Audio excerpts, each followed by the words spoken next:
Missouri is going to buy $9 million worth of gold and silver?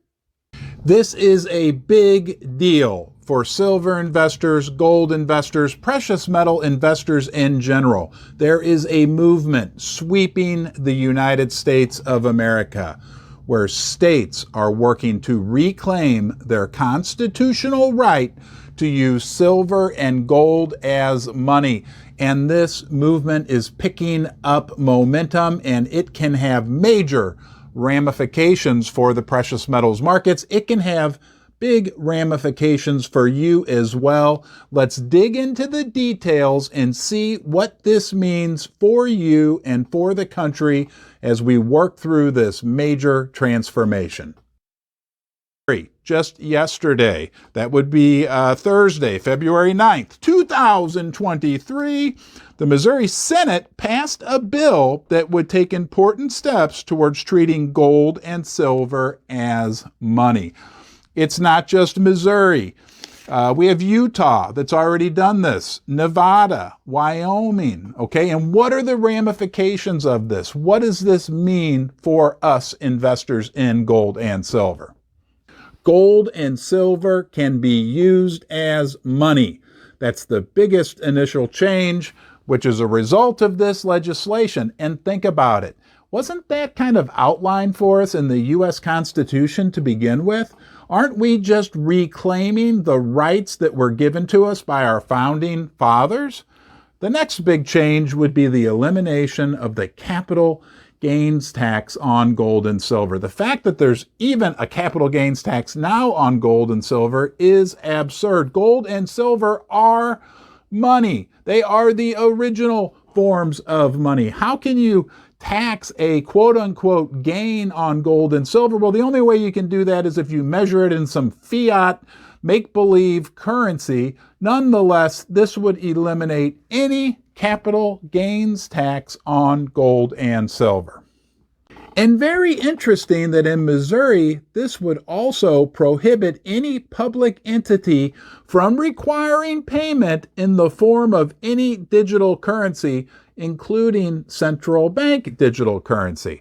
Now, another big key thing outlined in this legislation in Missouri is it makes it illegal for anyone to seize gold or silver. And it gets even more interesting when we read this.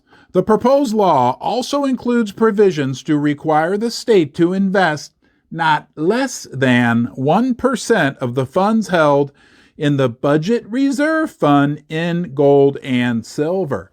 I looked up this Missouri Budget Reserve Fund. It has a balance of just under $1 billion. Well, $880 million. Maybe I exaggerated a little bit. 1% of that would be a $9 million purchase by the state of Missouri of physical gold and silver. And remember, it's to be not less than 1%. If it was 2% or 3%, we're talking about potential gold and silver purchases up to $25 million or possibly even more. And you might want to do a little research on the state of Missouri. You may think of hillbillies and corncob pipes, heck, maybe even guys sitting in their basement making videos about gold and silver, but the reality is much different.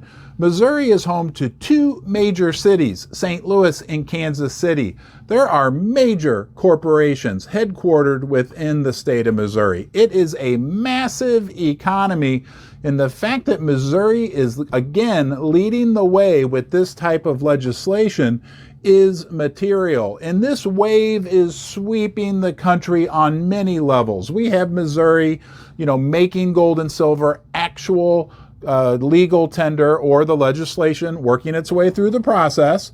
But all over the country, there's all types of initiatives. Getting rid of the sales tax on gold and silver is going on in many states right now, and that's a first step in this direction. And we have other states that are following Missouri's lead to go all the way and make gold and silver legal tender. It's a big big deal. It could have major ramifications on the price of precious metals, the demand for the metals, because Gresham's law would say that good money, God's money, gold and silver, will drive out the bad money. And the states are taking this under their belts on their own to go back and reclaim what was given to you and me by the founding fathers of our country.